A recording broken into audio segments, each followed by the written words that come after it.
Rizky Maulidia, Siti Wayuni, Muhammad Rayyan, M. Dafa.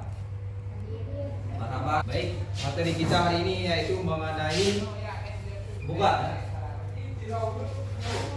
Apa yang akan kita pelajari hari ini yaitu bugat. Di sini ada pengertian bugat, kemudian ada tindakan hukum terhadap bugat, kemudian ada status hukum bugat, kemudian ada hukum memerangi bugat dan hikmah bugat. Yang pertama, pengertian bugat. Kira ada yang tahu apa pengertian bugat? Ada yang tahu? Secara terminologi, kata bugat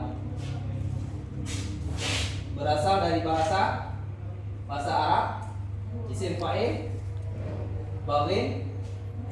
Katanya yaitu dari bahasa fi'il madhi yang diawali dengan bagha, kemudian fi'il mudhari'nya ya baghi, yang artinya mencari, dan dapat pula berarti maksiat. Adapun bugat dalam pengertian syara' adalah orang-orang yang menentang atau memberontak pimpinan Islam yang terpilih secara sah. Bisa diberikan contoh? Kejadiannya di Aceh pun ada, di Indonesia pun ada. Contoh di Indonesia,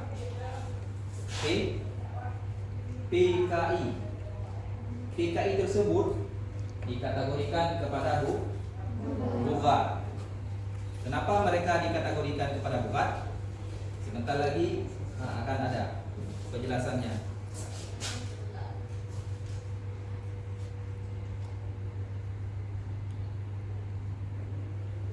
Ini ada beberapa pendapat.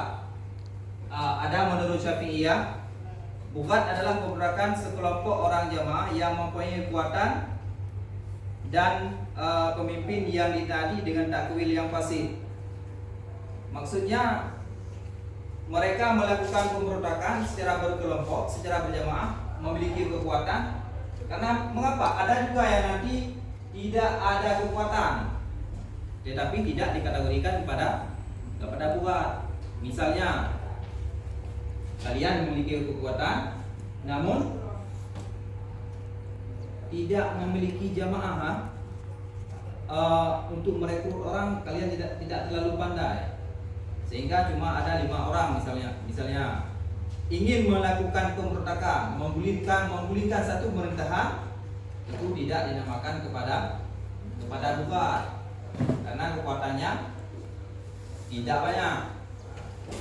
Bugat tersebut dinamakan tetapi tidak sampai kepada hak memerangi. Nanti ada hak untuk memerangi. Bagaimana sistemnya? Bugat tersebut bisa diperangi dan tidak bisa diperangi. Jadi ada kategorinya lagi nanti.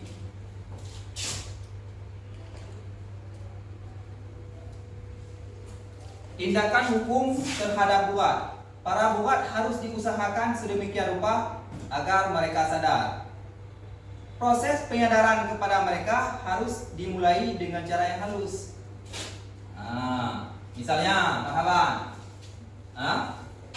datanglah urusan kepada Mahaban, cara baik-baik. Alah Mahaban, janganlah kau ulangi kembali ya. Kembalilah kepada NKRI. Bila memang dia tidak mau, maka akan ada proses selanjutnya, bukan langsung diperangi. Kalau langsung diperangi tidak bisa. Karena mengapa? Harta bugat tersebut tidak boleh dipakai. Orang yang melakukan bugat tidak boleh dibunuh. Ini ada prosesnya, semua ada prosesnya. Bukan langsung ambil, langsung dihukum. Tidak demikian. Paham?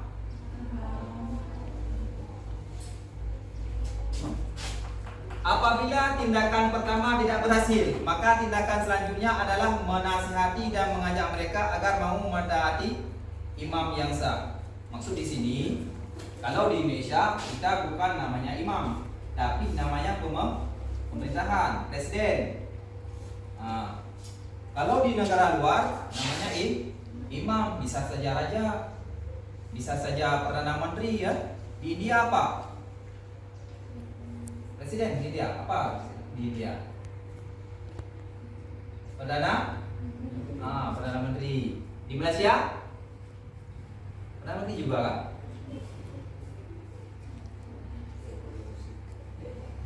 Kemudian yang ketiga, jika usaha kedua tidak berhasil, maka usaha selanjutnya adalah memberi ultimatum atau ancaman mereka untuk berperang, diperangi. Contohnya di mana? Ada di Indonesia saat ini. Di Papua. Di Papua mereka menginginkan merdeka. Mereka melawan pemerintahan NKRI. Sampai saat ini masih berlangsung. Kita doakan semoga ke depan lebih baik ya, dan kembali pada NKRI. Kemudian yang keempat, jika mereka tetap tidak mau taat, maka tindakan terakhir adalah diperangi sampai mereka sadar dan taat kembali. Ini langkah, 4 langkah. Selanjutnya, status hukum murad. Status hukum murad terdapat dalam Al-Quran. Wa'in ta'ifataini minal mu'minina, yang artinya, dan jika dua golongan dari orang-orang perang mukmin berperang, maka damaikanlah antara keduanya. Artinya, bila ada dua orang yang sedang melakukan peperangan, damaikanlah. Jangan tambah rumit.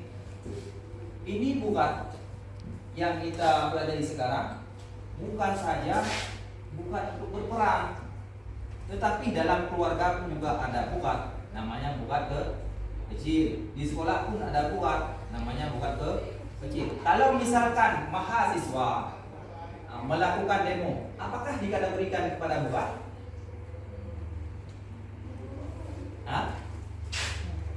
Dikategorikan. Kenapa dikategorikan kepada bukat? Mahasiswa demo, lakukan demo, niat naik demo, dikategorikan kepada bukat? Alasannya? Apakah wajib diperangi? Tidak. Kenapa tidak wajib diperangi?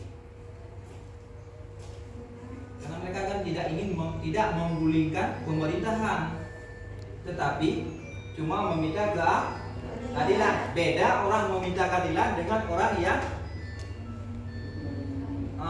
menginginkan peperangannya, beda. Selanjutnya, paham kira-kira?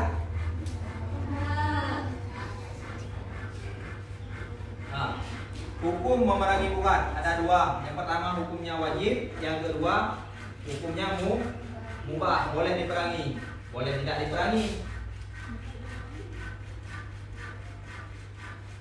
Yang wajib diperangi adalah mereka yang melakukan hal-hal sebagai berikut. Yang pertama, menyerang wanita dalam keadaan aqlil adli, yaitu suatu perkampungan di mana mereka bisa hidup. Sama seperti yang terjadi di daerah Palestina contohnya, ataupun sama seperti yang terjadi di masa PTI contohnya. Kemudian yang kedua, merintangi ataupun menghambat pandangan jihad melawan kaum musyrik. Ini wajib diperangi. Kemudian mengambil bagian dari Baitul Mal Muslimin secara tidak sah. Bila terjadi di Aceh ataupun di Indonesia terjadi perampokan bank, apakah mereka wajib diperangi? Wajib diperangi. Kenapa? Karena mereka mengambil harta dari negara. Kemudian tidak mau menyerahkan hak yang telah diwajibkan atas mereka, baik menyangkut dengan hak seperti zakat maupun hak makhluk seperti pajak dan sebagainya. Orang yang tidak mau membayar pajak wajib diperangi. Ini bukan masa saat ini. Di masa Rasulullah, di masa Abu Bakar, kan ada Abu Bakar memerangi orang yang enggan membayar zakat. Mereka juga dikategorikan kepada luar. Yang diperanginya kaum Islam, bukan orang Islam. Kemudian kejadian Uhud ini tidak termasuk ke dalam apa namanya? Syahid ya? Kalau meninggal dalam peperangan Uhud tidak dinamakan kepada syahid. Kalau hukum yang syahid kan harus dimandikan, tidak dimandikan. Tapi beda dengan Uhud. Kalau Uhud bila terjadi peperangan Uhud dimandikan seperti biasa karena tidak dikategorikan kepada meninggal syahid. Kemudian secara jelas mengadakan pembangkangan untuk menjatuhkan imam pemimpin yang tidak sah, yang telah sah di baiat dan wajib ditaati. Kemudian hikmah. Ada tahu hikmah dari larangan bukan?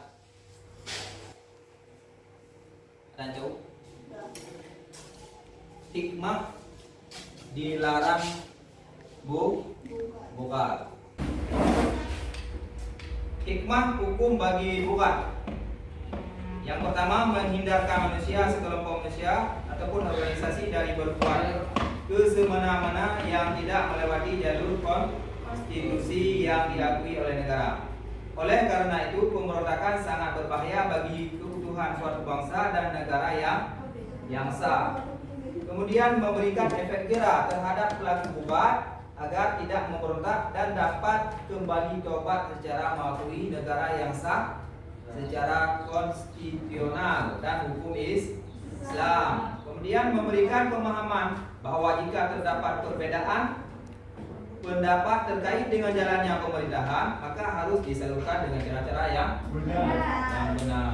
Terima kasih untuk hari ini. Besok minggu depan kita berjumpa kembali untuk membahas kira-kira yang belum dipahami. Berhubung waktunya telah selesai. Terima kasih.